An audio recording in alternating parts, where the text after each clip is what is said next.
A'udzubillahi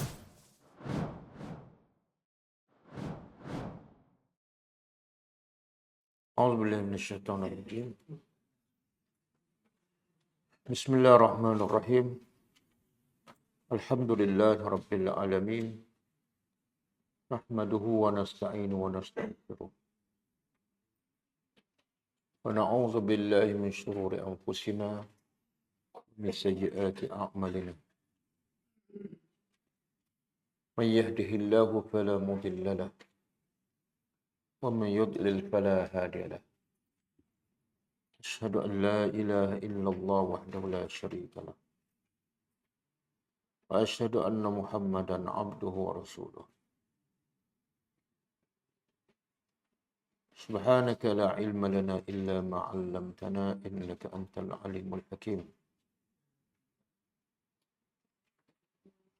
Allahumma 'allimna ma yanfa'una wanfa'na bima 'allamtana wa zidna ilma. Allahumma ati anfusana taqwaha wa zakkiha anta khairu man zakkaha. Anta waliyuha wa maulaha. Rabbi yassir wa la tu'assir. Rabbi tammi bil khair amma ba'du. InsyaAllah kita sambung tadabbur surah Al-Qasas.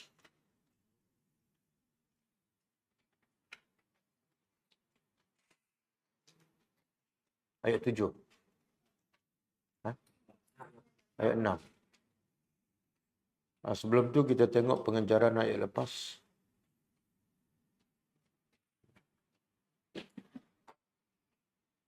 Ayat berapa? Ayat 4.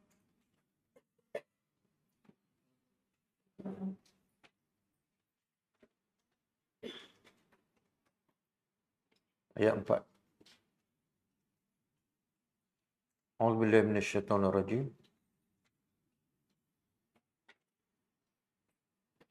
Inna fir'auna 'ala fil ard wa ja'ala ahlaha syi'a yastad'ifu ta'ifatan minhum yudhabbihu abna'ahum wa yastahyi nisa'ahum. Innahu kana minal mufsidin. Maksudnya, sesungguhnya Fir'aun melampau di atas muka bumi dan dia telah menjadikan penduduknya, iaitu penduduk Mesir, syi'an, berpecah-pecah. Dia melemahkan sekumpulan daripada mereka dengan cara dia menyembelih anak-anak lelaki mereka dan dia menghidupkan wanita-wanita mereka. Sesungguhnya dia adalah daripada golongan yang melakukan kerusakan. Pengajarannya pertama,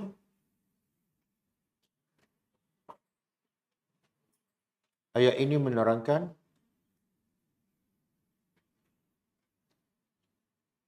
tahap melampau Fir'aun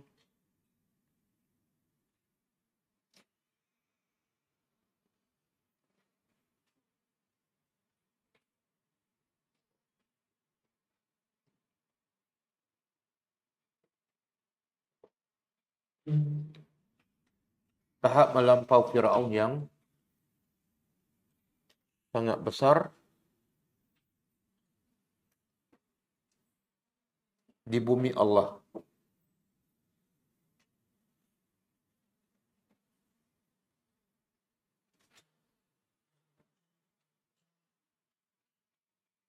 Sampai tahap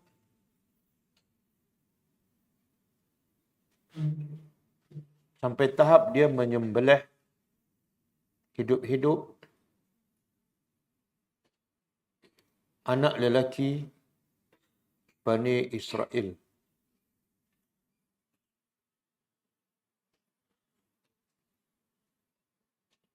Dan membiarkan anak-anak perempuan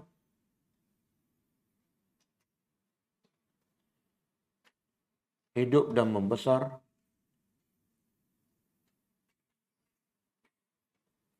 dalam ketakutan dan kehinaan.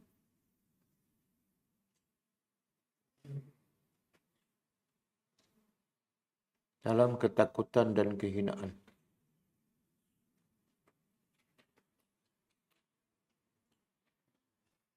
Pengajaran kedua,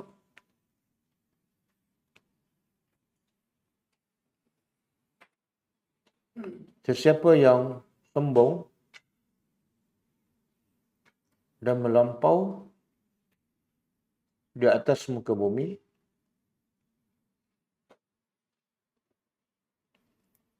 dia menyerupai Fir'aun.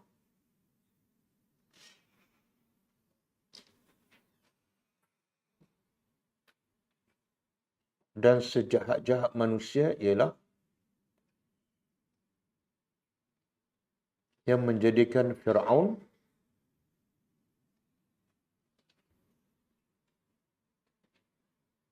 sebagai panduan hidupnya.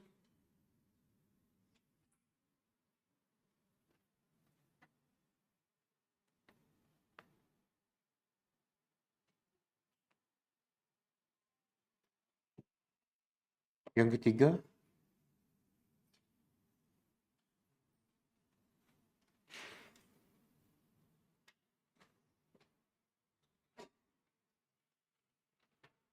perpecahan ummah adalah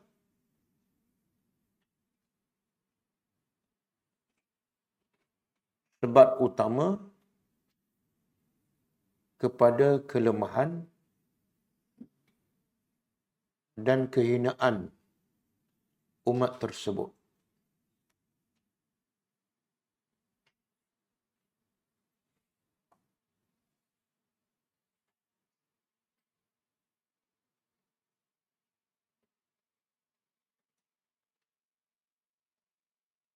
Dan antara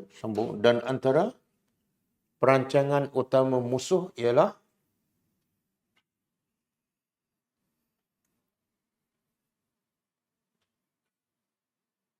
merancang agar umat Islam sentiasa berpecah belah.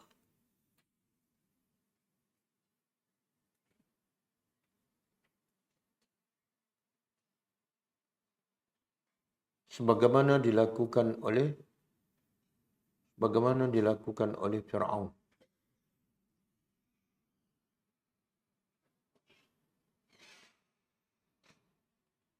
Yang keempat,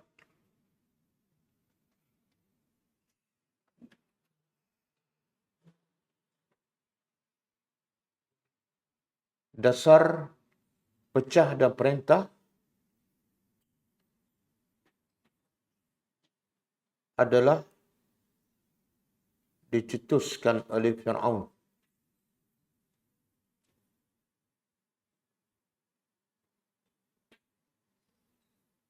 Dan diikuti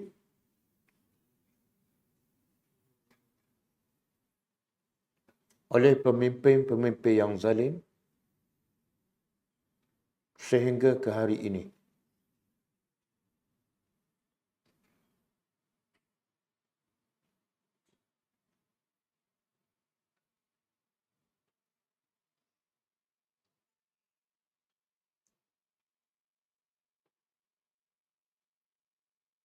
Yang keempat.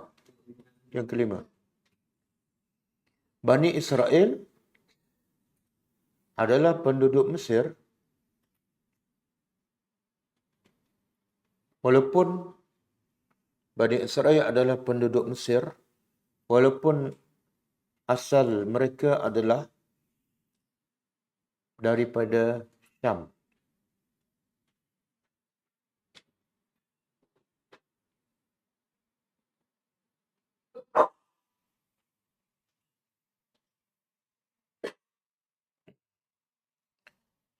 Jadi dalam ayat ini Allah beritahu Bani Israel penduduk Mesir.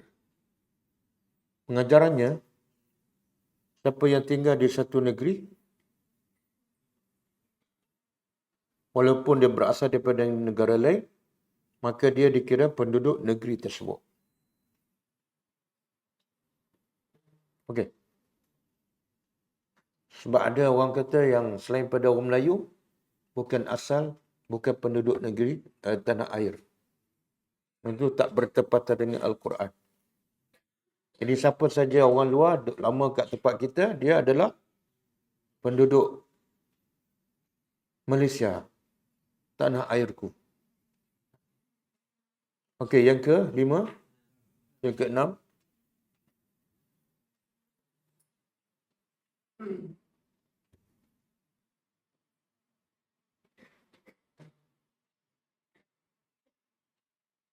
Okey, yang ke-6 tak ada. Ayat seterusnya. Ayat ke-5 kan? A'udzubillahi minasyaitonir rajim. ونريد أن نمن على الذين استضعفوا في الأرض ونجعلهم أئمة ونجعلهم الوارثين. Maksudnya, kami ingin menganugerahkan kepada orang-orang yang dilemahkan, iaitu golongan mustad'afin di atas muka bumi, dan kami akan jadikan mereka sebagai orang-orang yang diikuti. Dan kami akan jadikan mereka sebagai pewaris. Okey, pengajarannya. Pertama,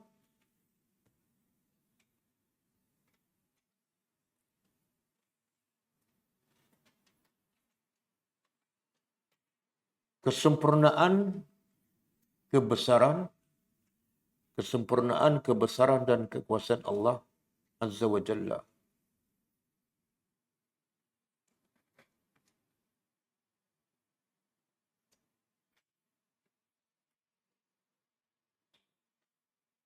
Yang berkuasa menjadikan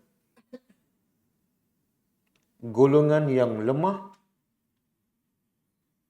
dan sentiasa ditindas akhirnya menjadi pemimpin yang diikuti dan pewaris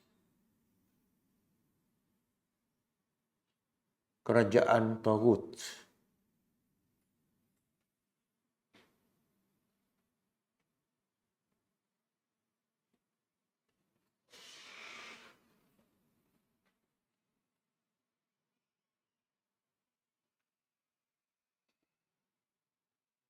Yang kedua, sesiapa yang dilemahkan atau dihina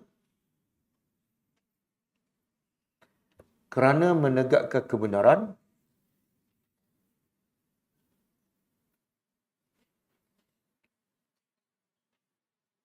maka kesudahan yang baik adalah untuknya.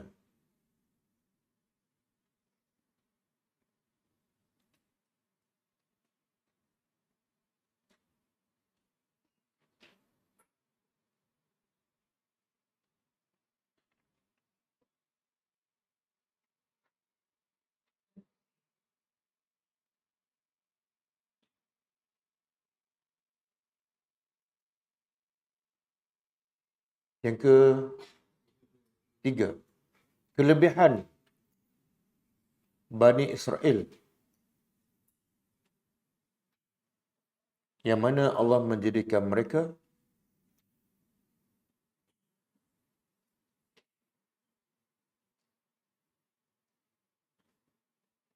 para nabi dan pemimpin yang diikuti.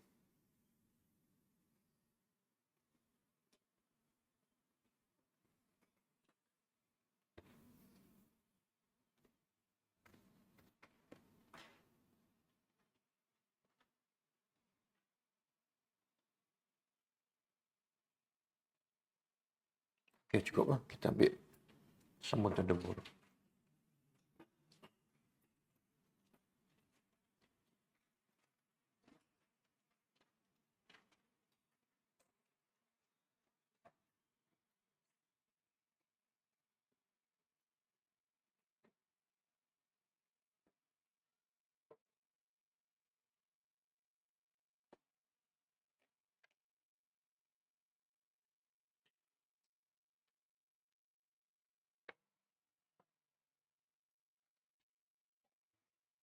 Okey, ayat 6 pelengkap kepada ayat yang lepas. Ayat yang lepas Allah beritahu kami akan menganugerahkan kepada Bani Israel disebabkan apa? Sebab mereka ditindas. Dan yang kedua, apa anugerah Allah kepada Bani Israel? Satu, a'immah sebagai pemimpin yang diikuti. Yang kedua, pewaris kepada kerajaan Fir'aun. Ini kira yang ketiga. Wa numakkina dan kami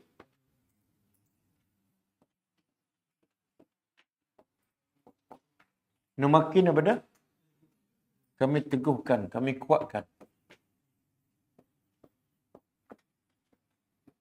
Lahum bagi mereka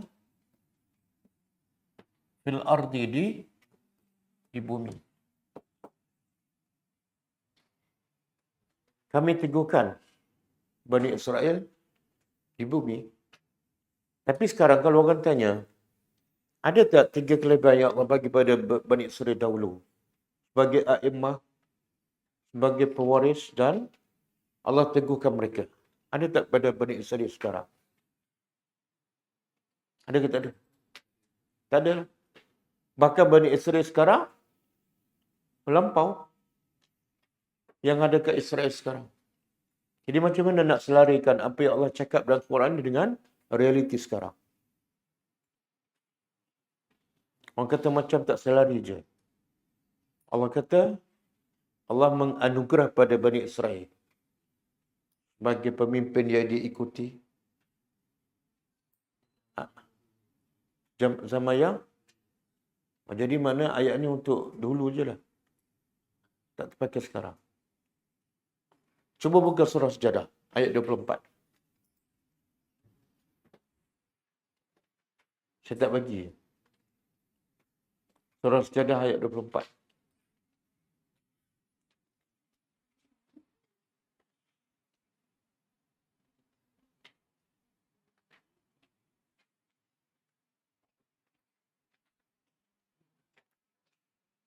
Okey. Boleh terjemah? A'udzubillahi minasyaitonir rajim. Wa ja'alna. Dan kami telah jadikan minhum daripada mereka iaitu Bani Israel. Makna kami jadikan daripada sebahagian mereka. A'immah. A'immah jamak kepada imam. Apa makna imam? Pemimpin ke ataupun orang yang diikuti? Tak mestinya pemimpin. Man yuqtada bihi. Yahduna bi amrina, yang mereka memberi petunjuk berdasarkan arahan kami, perintah kami. Bila tu? Bila Allah jadikan mereka sebagai orang yang diikuti. Lamma sabaru. Tatkala mereka sabar. Yarhamkallah. Dan yang kedua, wa kanu bi ayatina yuqinun. Yang kedua, apabila mereka dengan ayat kami mereka okey. Waktu kata Syekhul Islam Ibn Taymiyah, syarat nak jadi orang yang diikuti dua. Apa dia? Satu,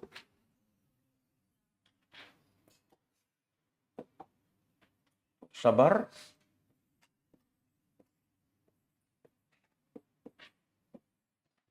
Yang kedua, yakin.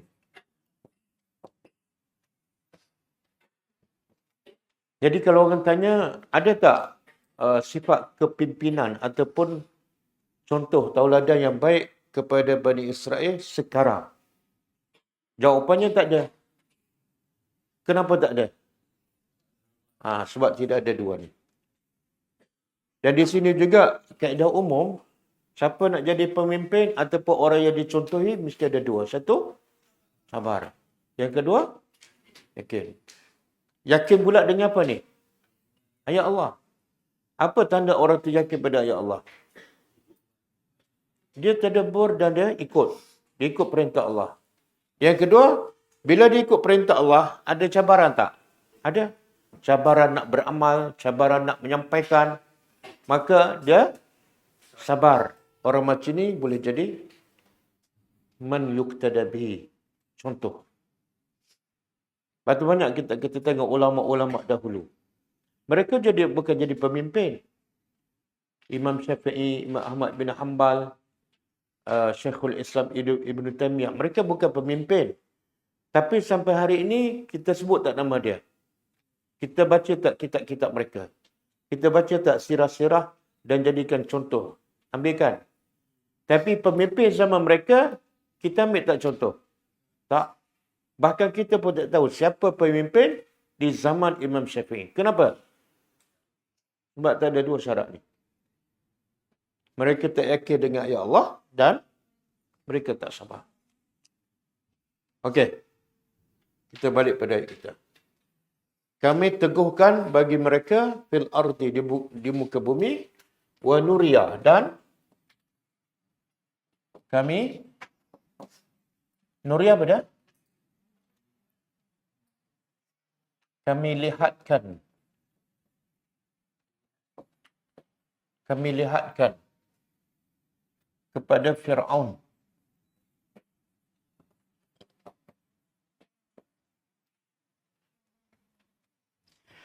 wa Haman. Siapa Haman?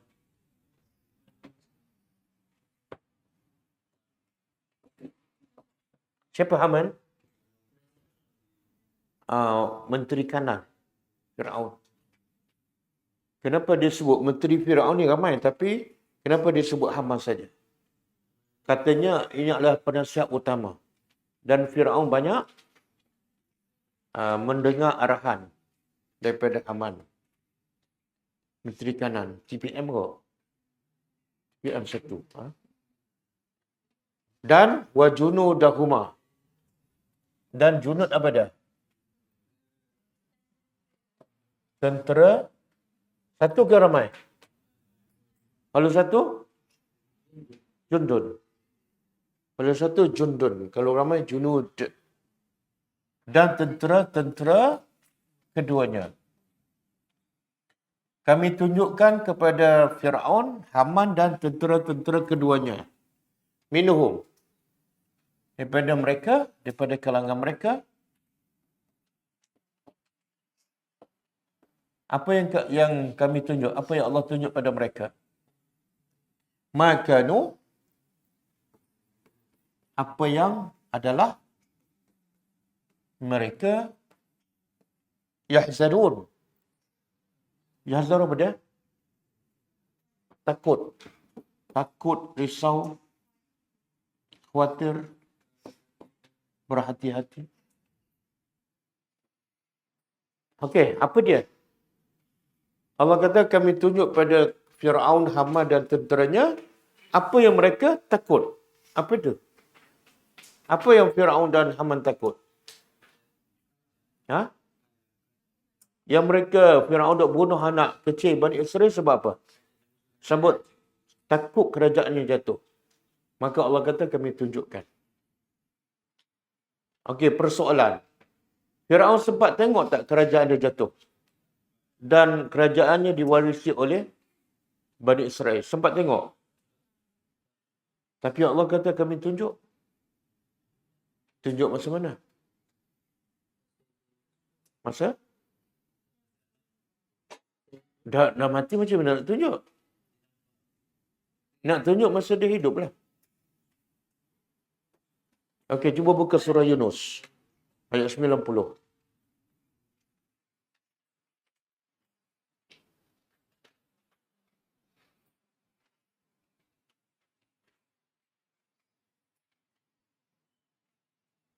Okey. Surah Yunus ayat 90. Wajawazna. Dan apa makna jawazna? Dan kami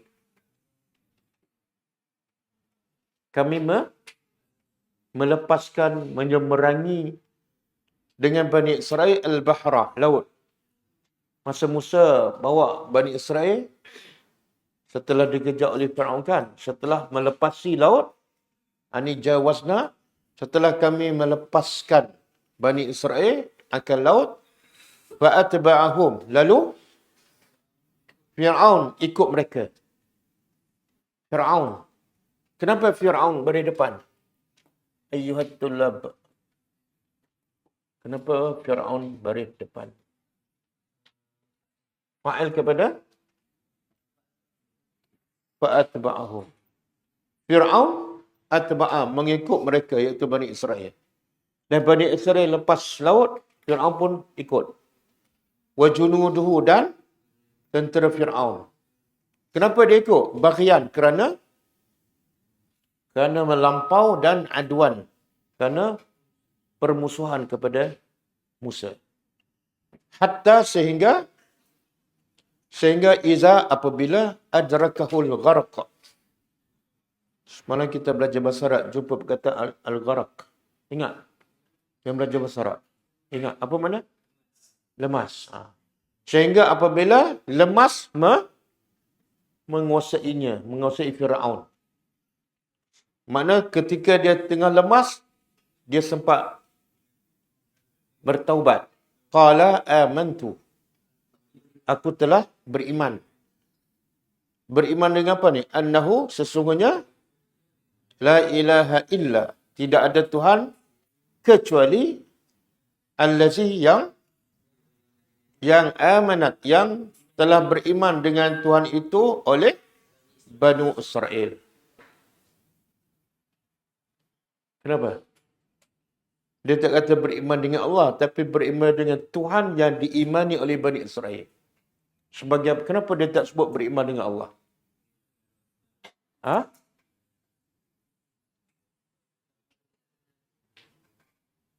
Tak kenal Tuhan. Tak, sekarang dia bertobat ke tak? Bertobat. Sebab tu di akhir dia kata apa? Wa ana minal, aku daripada orang Islam. Sempat tak bertobat? Sempat tu. Sempat bertobat, tapi Allah tak terima. Sebab waktu dah terlambat. Sempat bertobat kan? Sempat mengucap tu. Tapi silap masa, silap timing. Okey, ayat ni ahli tafsir mengatakan ya Allah nak tunjuk pada Firaun dengan Haman apa yang mereka takut betul-betul berlaku. Apa yang mereka takut? Iaitu mereka kalah dan kerajaan habis. Sebab bila mereka mati, kerajaan habislah. Ini maksud kami tunjuk pada Firaun, masa dia nak lemas tu, Allah mana dia tahu, dia sedar bahawa dia telah kalah. Yang kedua, Allah tunjuk, ada ahli tafsir mengatakan Allah tunjuk pada Firaun dan Haman dan teranya apa yang mereka takut, iaitu ketika Musa berlawan dengan tukang sihir Firaun. Apa berlaku masa itu? Ahli sihir beriman. Asalnya dia nak pertahankan Musa, Firaun. Tapi akhirnya dia terus sujud dan beriman dengan Allah dan Nabi Musa. Itu satu kehinaan dan satu kekalahan pada Firaun dan memalukan. Yang tu yang maksud Allah kata kami nak tunjuk apa yang mereka takut, yang mereka risau.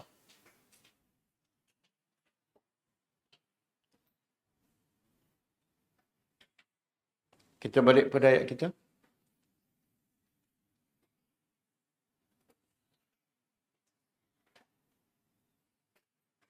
Jadi pengajaran di sini apa dia? Allah tunjuk pada Firaun, Haman, apa yang mereka takut betul-betul berlaku. Apa pengajarannya?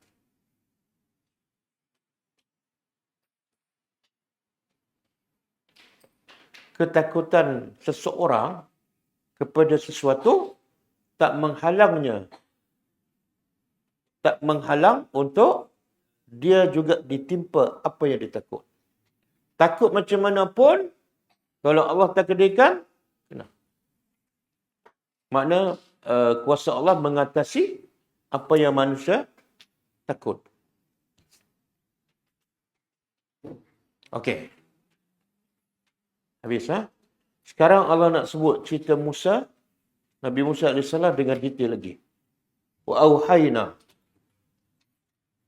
Dan kami telah mewahyukan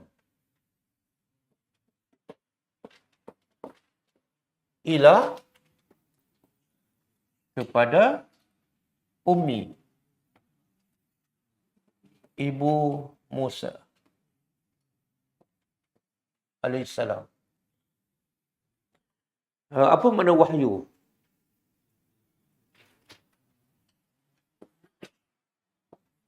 Al-wahyu dari segi asal maknanya ialah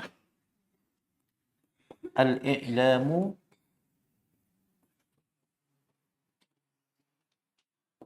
bisur'atin wa khafiyyin.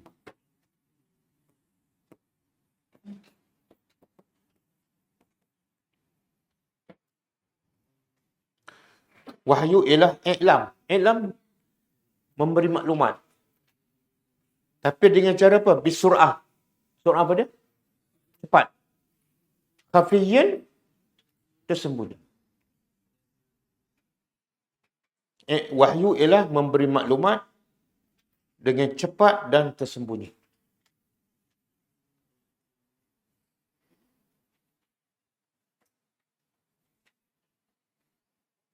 Kalau Allah perintah pada Jibril sampaikan wahyu pukul 5 petang. Pukul 5 petang sampai. Dan tak ada siapa tahu. Okey. Wahyu ada berapa jenis? Cuba buka yang teks Arab. Wahyu ada 3 jenis.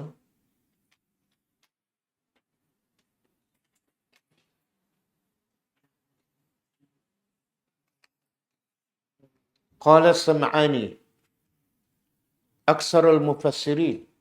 Apa makna? Kebanyakan mufassirin ahli tafsir. Kebanyakan ahli tafsir ala anna berpendapat sesungguhnya makna ayat yang kita belajar tadi wa auhayna ila ummi Musa. Makna auhayna ialah kebanyakan ahli tafsir mengatakan auhayna makna dia ilham, memberi ilham. Wa alqa, dan Allah mencampakkan makna itu fi qalbiha, dalam hati. Hati siapa? Mak Musa. Jadi kalau orang tanya macam mana wahyu Allah sampai pada Mak Musa, Allah campak ilham dalam hatinya. Wa qala ba'dhum, dan berkata sebahagian mereka, ra'at zalika ru'ya. Ada pendapat lain mengatakan Mak Musa melihat dalam mimpi. Itu pun bentuk wahyu. Kadang-kadang Nabi dapat wahyu melalui mimpi. Wa qala ba'dhum, dan sebahagian mereka pula berpendapat ia adalah wahyu hakikatan, berbentuk wahyu. Macam Allah bagi wahyu pada Nabi. Iaitu wa ataha, telah datang kepadanya, kepada siapa? Mak Musa al-malak, malaikat, bukan kerajaan. Malak kerajaan, malaikat. Kalau kerajaan,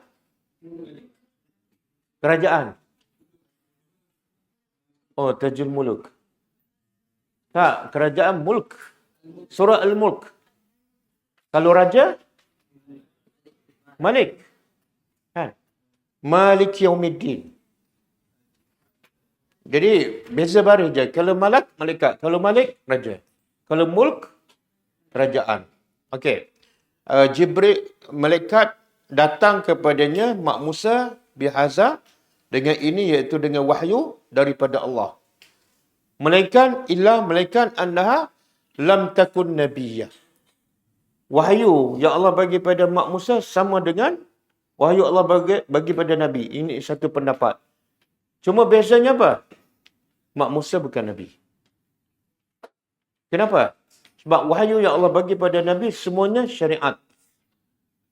Adapun yang wahyu Allah bagi pada Mak Musa bukan syariat. Apa yang Allah perintah? Ini rujukan dia tafsir As-Sam'ani. Allah perintah apa pada Mak Musa? Lagi pula Mak Musa perempuan kan, boleh tak jadi Nabi? Ada dalil. Nabi adalah semuanya lelaki.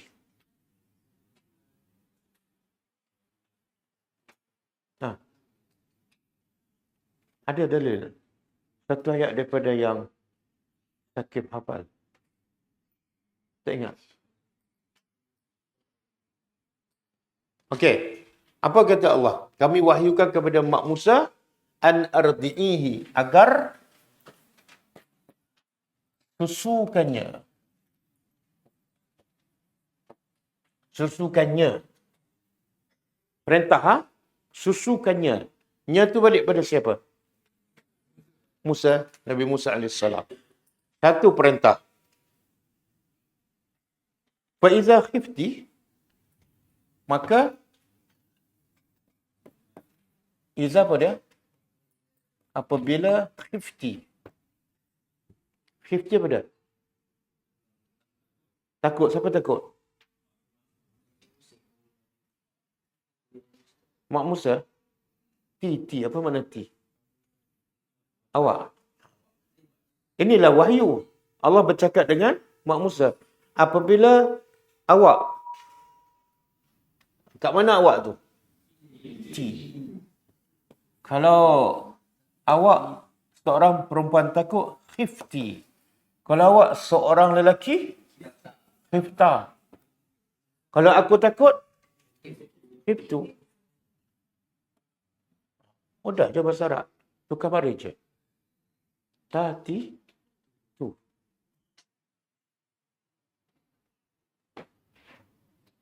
Akal tu. Kalau aku seorang, aku telah makan. Apa dah? Akal tu. Engkau seorang perempuan telah makan.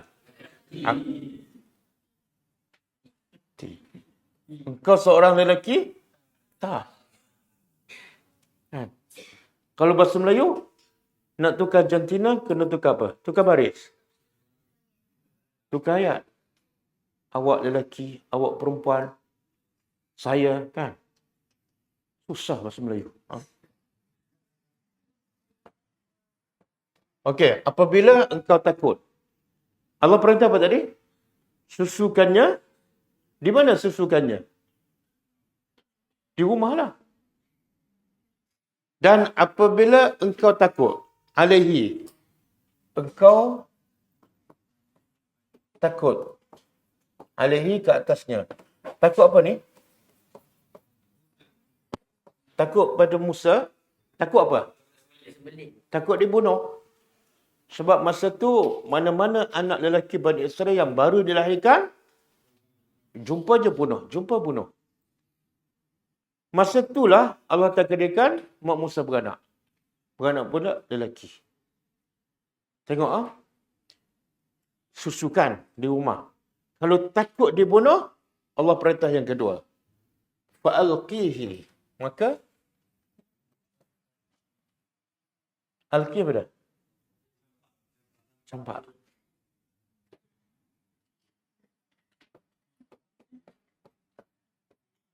Campaknya di mana? Yam makna dia al-bahr. Di laut. Tapi yami ni, al-yami sama dengan mana al-bahru. Tapi maksud dalam kisah Musa ni ialah sungai Nil. Sungai apa bahasa Arab? An-Nahru. An-Nahru. Kalau satu sungai. Kalau banyak, Anhar. Tajri min tahtihal anhar. Tak payah sambung lah. Okey. Tapi kenapa?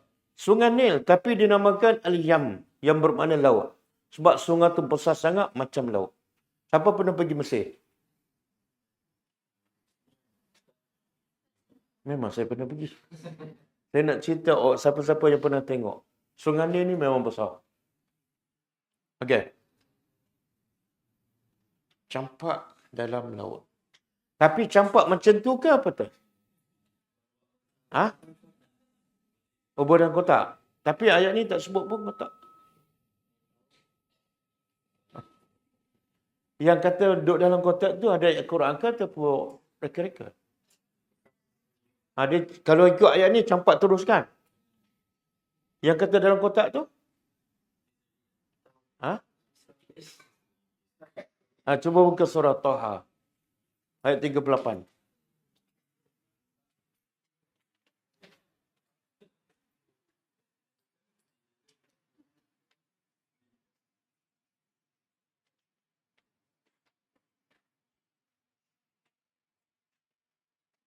Okey. Iz auhayna, ingatlah ketika mana kami telah wahyukan ila ummika, kepada mak engkau. Sekarang Allah bercakap dengan siapa pula? Dengan Nabi Musa. Yang tadi Allah cakap dengan siapa? Mak Musa. Kami wahyukan kepada mak engkau, mana Allah cerita balik pada Nabi Musa apa yang dia wahyu pada mak dia. Ma yuha, apa yang telah diwahyukan. Apa dah? Anikzifihi, campaknya dalam tabut. Apa makna tabut? Kotak. Jadi ayat ni menjelaskan, sebelum dia campak ke sungai, dia letak dalam kotak. Tabut tu kotak. Ada satu ayat Quran yang ada perkataan tabut. Siapa ingat? Wa qala lahum nabiyyuhum inna ayata mulkihi ayatiyahumullah ayatiyakumut tabut fihi sakinah. Okey. Masukkan dalam kotak, kemudian campaknya fil yammi, ke dalam laut. Fal yulqihi al-yam, kemudian al-yam, laut tu akan membawa Musa bisahil. Okey? Nanti ayat ni kita sambung kemudian. Kita balik pada ayat kita. Nak beritahu sebelum dia campak dia masuk, ada tafsir mengatakan masuk kotak kemudian dia tutup. Boleh balik pada ayat ni.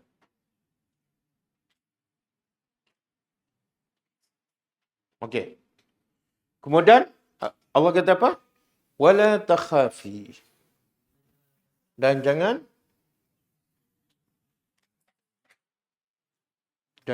engkau takut.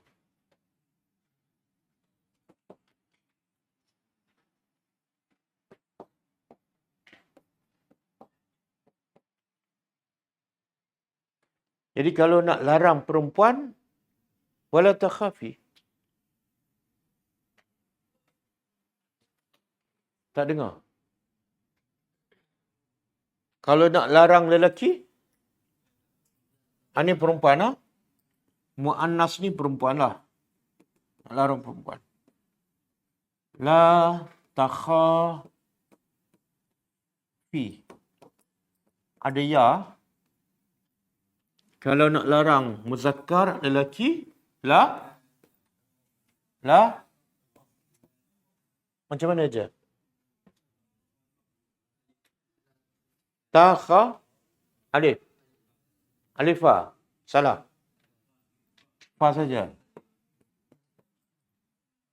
La takhaf. Ini larang. Kalau anak lelaki takut, kita kata apa? La takhaf. Kalau anak perempuan, la takhafi. Jadi beza larang perintah, lelaki dengan perempuan apa dia? Ya je. Perempuan ada ya di belakang. Lelaki tak ada ya. Itu. Kalau itu larang kan. Kalau nak perintah, kalau lelaki, ishrab. Minumlah. Kalau perempuan, tambah ya je. Ishrabi. Tambah ya. Kalau udkhul, masuklah lelaki. Perempuan, udkhuli. Kalau kul, makan lelaki. Perempuan, kuli, bukan kuli. Kuli washrabi. Waqarri aina. Apa lagi? Tidurlah lelaki. 6. Perempuan? Nami. Kan mudah bahasa Arab kan? Okey. Kemudian wala tahzani, dan jangan engkau bersedih. Ini larang siapa ni? Perempuan ke lelaki? Perempuan. Kalau lelaki, la tahzan. Innallaha ma'ana. Apa tu? Tak, itu ayat Quran ke nama tajuk buku? Bukan tajuk buku. Ramai orang tahu la tahzan sebab tajuk buku kan? Padahal tajuk buku tu ambil daripada Quran. Allah perintah pada siapa tu? La tahzan innallaha ma'ana. Di mana tu? Dalam gua? Wasul ke Gua Hira? Wasul. Okey. Cuba tengok ah. Tadi Allah kata apa? Apabila kamu takut, buat apa? Campak ke laut. Bila antara menyusu di rumah dengan campak di laut, yang mana risiko lagi besar? Yang mana cepat mati? Ha? Mana ada menyusu anak cepat mati? Nampak sangat tak ada pengalaman. Ha? Menyusu anak di rumah dengan campak baby di sungai, mana lebih cepat mati? Ha? Campak kan? Allah kata apa? Kalau kamu takut. Takut apa? Tak. Mula-mula Allah kata susu di rumah. Tapi kalau kamu menyusu di rumah, takut Firaun jumpa dan bunuh. Buat apa? Buat lagi benda yang lagi besar risiko. Betul tak? Mana sebenarnya bagi seorang ibu, mana dia lebih rasa tenang? Anak menyusu di rumah dengan dia campak di laut. Yang mana ibu lebih tenang? Ha? Menyusu kan? Kenapa Allah suruh kalau kamu takut buat benda yang lagi menakutkan? Boleh faham? Apa pengajarannya? Ha? Tawakal. Tak, logiknya Allah kata kalau kamu takut menyusu di rumah, kamu pergilah ke mana-mana gua, duduk menyusut dalam gua tu. Okey kan? Ini kalau kamu takut campak di laut. Baby kalau campak di laut jadi apa? Tak payah campak lah, letak di tepi sungai je. Apa jadi? Siapa ada pernah tinggal baby tepi sungai? Ha? Tak ada kan? Ini bukan letak tepi sungai, campak di laut. Di sungai. Dan lagi bahaya beda. Rumah Firaun kat mana? Bukan kawasan sungai, depan sungai.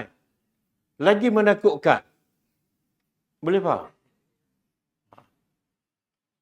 Bahaya pertama, campak kat sungai. Baby. Yang kedua, bahaya kedua lagi besar ialah masuk rumah Firaun.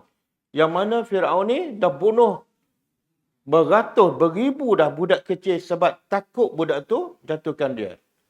Tiba-tiba budak Bani Israel masuk istana dia. Logiknya, yang kat luar pun dia cari jumpa dan bunuh. Yang masuk istana. Jadi kenapa Allah suruh Mak Musa buat benda yang lagi risikonya lagi besar? Ha? Apa kekuasaan Allah? Boleh tak kuasa Allah nak hancurkan Firaun? Matikan Firaun, matikan tentera. Mak Musa tenang je menyusukan Musa. Betul tak? Itu kuasa juga. Satu, di mana penghinaannya? Ha? Dalam rumah pun tak dapat musuh. Apa dia? Ada satu pengajaran yang sangat besar. Allah punya rancangan lebih hebat. Macam mana rancangan Allah?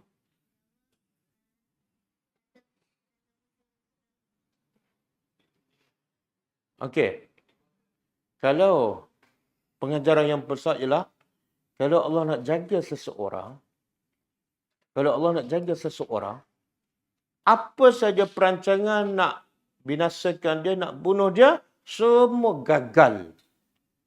Walaupun baby itu dicampak di laut, walaupun baby itu masuk dalam istana Firaun, membesar depan mata Firaun 24 jam. Allah jaga, pasti selamat. Kalau Allah buat suruh Mak Musa pergi hantar tempat lain, tak jadi cerita kan? Pergi tempat selamat yang ada kubur, ada pintu besi 4 lapis. Betul tak? Tak ada. Pengajaran kedua, Allah nak jadikan Mak Musa orang yang hebat. Apa hebatnya? Ikut je cakap Allah. Tawakal. Jangan tengok, baby ni aku pun tak pandai berenang, baby lagi tak pandai, habis. Mana tak tahu kepada Allah dan tak kenal Tuhan. Allah cakap buat je. Kita banyak Allah cakap tapi nanti tak boleh makan kan? Banyak air.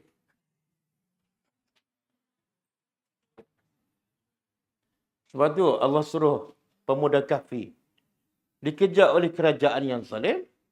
Allah suruh bersembunyi di mana? Gua ada pintu. Tak ada. Logiknya apa dah? Allah kata, pemuda kafir, kamu pergi jauh-jauh, aku bawa kamu pergi ke China ke, kerajaan tak akan jumpa cari. Betul kan? Tak. Pergi ke gua yang tak ada pintu. Makna apa tu? Allah kata, percaya pada aku, ikut perintah, kamu selamat. Walaupun gua tu tak berpintu, walaupun logik akalnya, musuh akan jumpa dan bunuh kamu. Tak. Kalau aku suruh dan ikut perintah, selamat. Apa hadis tu? Apa hadis tu? Jaga Allah. Ihfazillah. Ni ramai hafal tapi takut juga, penakut juga. Ihfazillah.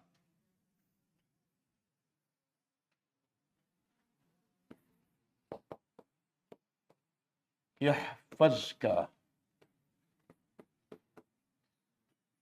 Jaga Allah. Allah jaga kamu. Apa maksud jaga Allah? Allah perlu tak dijaga? Tak. Apa maksud? Jaga perintah Allah. Allah jagalah kamu. Ustaz, nanti saya tinggal solatkan, bos marah kena pecat nanti. Faham tak? Tak yakin. Sama juga, Allah perintah Nabi berhijrah. Kemudian Allah arahkan Nabi bersembunyi di mana? Gua Sur, ada pintu. Tak ada. Dan orang musyriki betul-betul jumpa tak gua tu? Abu Bakar nampak tak kaki? Tapi kalau Allah jaga, walaupun musuh depan pintu gua, Abu Bakar kata kalau tunduk dia nampak. Tapi kalau Allah jaga, dia tak tunduk pun. Kan? Tapi nak sampai tahap apa ni? Gua ni. Mana ada pintu, nanti orang datang kan. Tapi ramai tak pergi Mekah panjat gua tu. Balik rumah penakut. Kan? Tak tawakal pada Allah. Satu lagi gua dia panjat apa? Gua Hira. Panjat gua Hira. Pukul sekarang trend Jumaat Umrah. Dia panjat gua pagi. Nabi pagi Qiyamul Lail, dia pergi pagi panjat gua. Dan gua tu kenapa dia panjat? Sebab tempat turun wahyu. Dia satu ayat wahyu pun tak faham, tapi gua nak panjat. Kan pelik kan? Nabi bila turun wahyu, Nabi panjat lagi tak? Kamu dah cukup 30 juzuk pun dah panjat lagi. Tak payah panjat lah. Betul tak? Panjat pula waktu Qiyamul Lail. Okey. Wala tahzani. Yang tadi bila kamu takut, campak. Lepas tu, jangan takut. Pelik ya. Kalau kamu takut, campak. Lepas tu, jangan takut. Tadi takut apa ni? Takut? Takut Musa ditangkap dia dibunuh. Kalau takut ditangkap dibunuh, campak ke laut. Kemudian bila campak ke laut, jangan takut. Takut apa? Takut tenggelam, lemas. Jangan takut. Dan jangan sedih. Sedih apa dia? Kehilangan. Dia apa beza takut dengan sedih?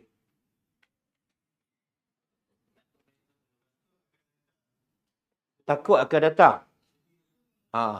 Jangan takut benda akan datang. Makna anak kamu tenggelam ke, terbalik ke, ataupun dibunuh, jangan takut. Sedih apa dah? Benda dah lepas. Bila berpisah dengan Musa, jangan sedih.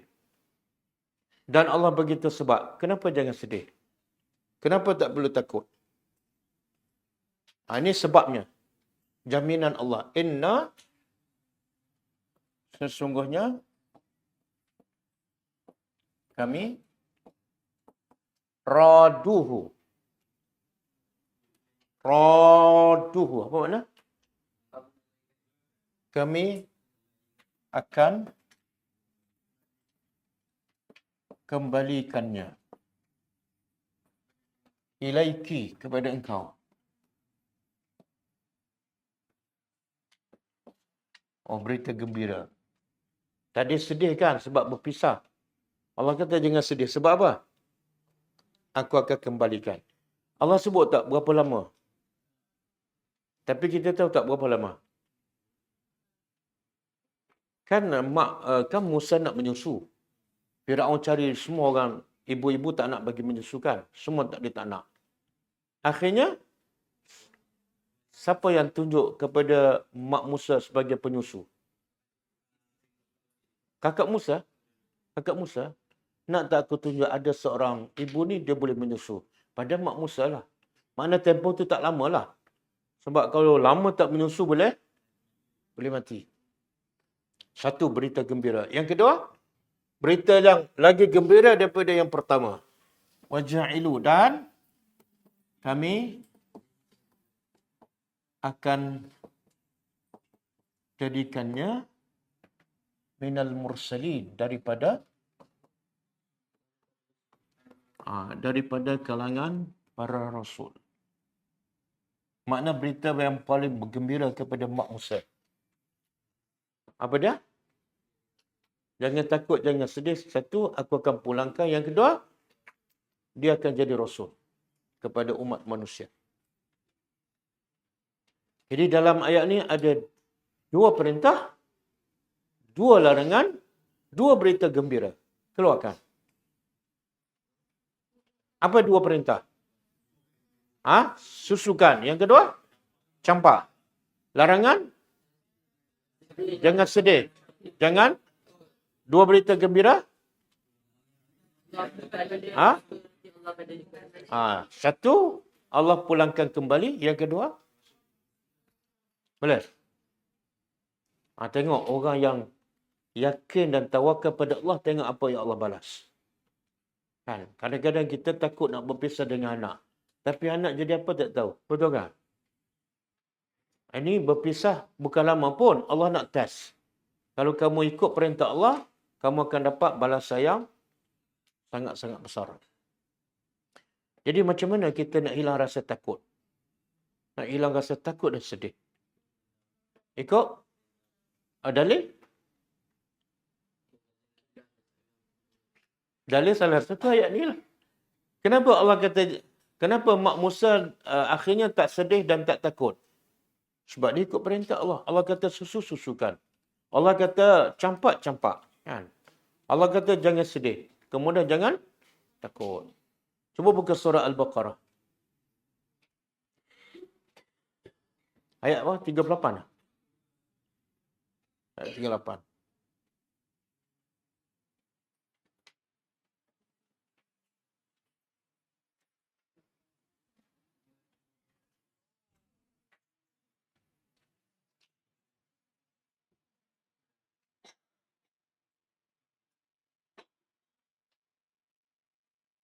Okey. Cuba terjemah. Kulna. Kami berkata. ihbitu. Ini kisah Nabi Adam dan Hawa. Hawa. Bukan Hawa. Hawa. Bukan Hawa. Bukan Siti Hawa.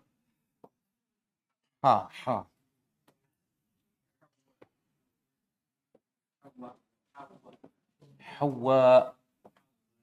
Daripada perkataan hayatun, kehidupan. Kalau Hawa, daripada perkataan hawa nafsu. Siti Hawa. Siti Hawa nafsu. Okey. Allah kata apa? Ihbitu.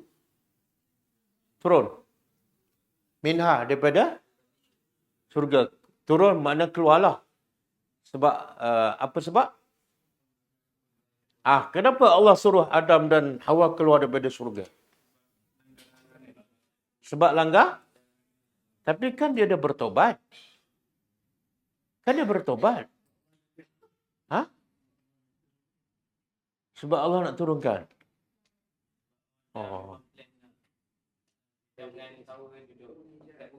Ada dalil?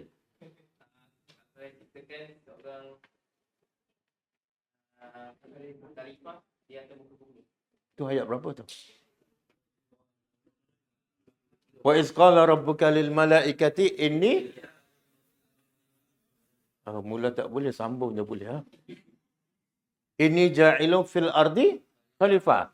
Ulama kata daripada awal lagi Allah dah beritahu sebelum Allah cipta Adam. Allah beritahu siapa? Malaikat. Aku nak jadikan manusia tugasnya khalifah di bumi. Jadi kalau orang tanya kenapa Adam dan Hawa dikeluarkan? Kalau kita jawab sebab dia makan buah khuldi, tak tepatlah. Sebab Allah dah beritahu awal lagi, aku cipta kamu sebagai khalifah fil ardi, bukan fil jannah. Kan? Okey. Ihbitu minha jami'a. Fa imma, lepas kamu turun ke bumi, fa imma. Maka adapun ya'tiyannakum. Pasti akan datang pada kamu minni.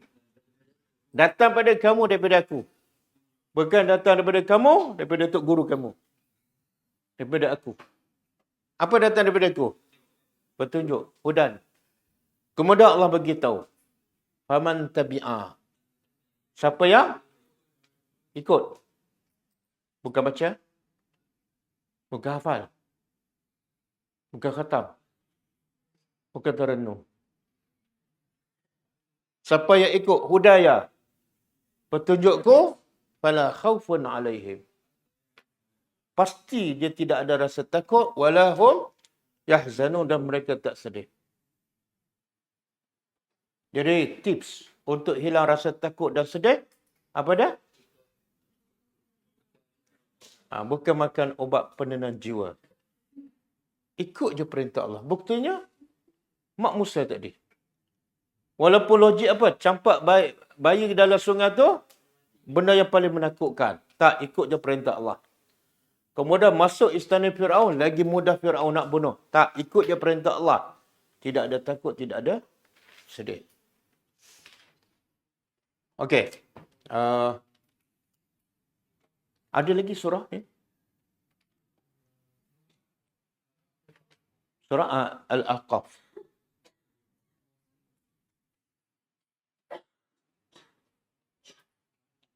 Tadi ikut hidayah kan? Ikut petunjuk Allah, tidak ada takut dan sedih.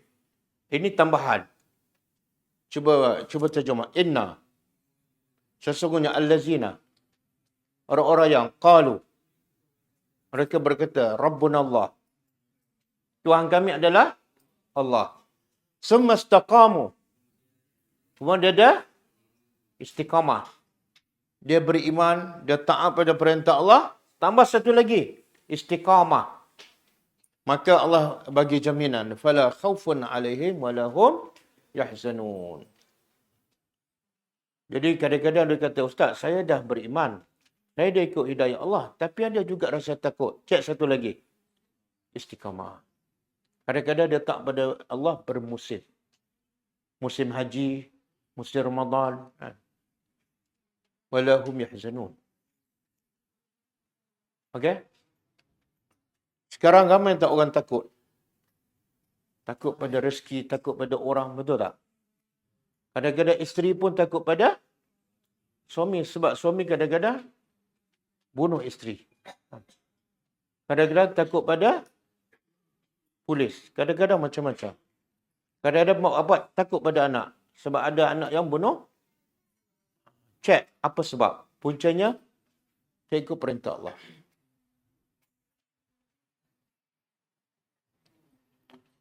Apa lagi? Contoh. Orang, ini wanita pula. Dia ikut perintah Allah, hidup dia aman je. Walaupun tak ada suami. Walaupun tak ada kerja. Ha? Maryam. Maryam. Hajar.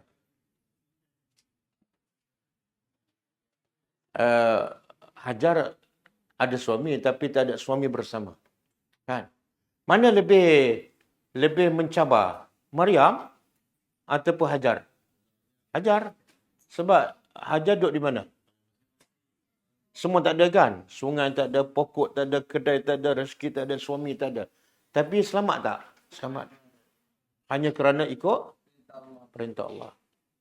Okey. Ada lagi ke ayat? Surah? Al-Anfal. Cuba buka.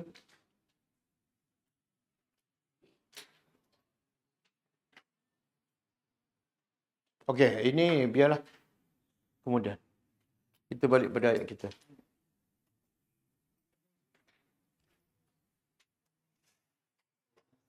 Tak ada dah? Oh, surah Qasas sampai ayat 7 je.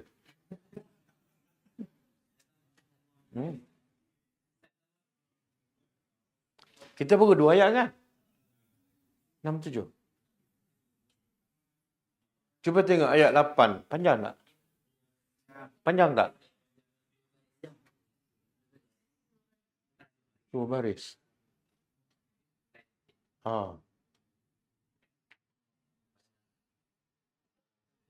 Panjang lagi bagus ayat Quran kan? Bersembang panjang tak gaduh pun. Risau sangat ayat panjang. Kita tadabbur ayat Quran. Waktu malam. Waktu malam pun Allah bagi. Kita sihat pun Allah bagi. Kita mendengar pun Allah bagi. Apa masalah? Okey, cukup kan kita sambung besok.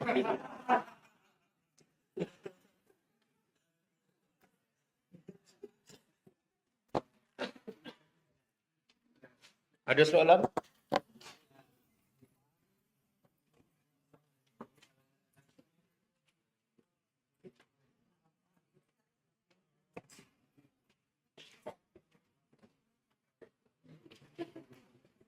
InsyaAllah besok kita sambung pagi besok Al-Asma'ul Husna. Dan malam besok tak ada kelas. Tak ada kelas. Ada khas sikit. Tapi janganlah datang kat kelas, dia pun cuti. Tengok je rakaman yang lama.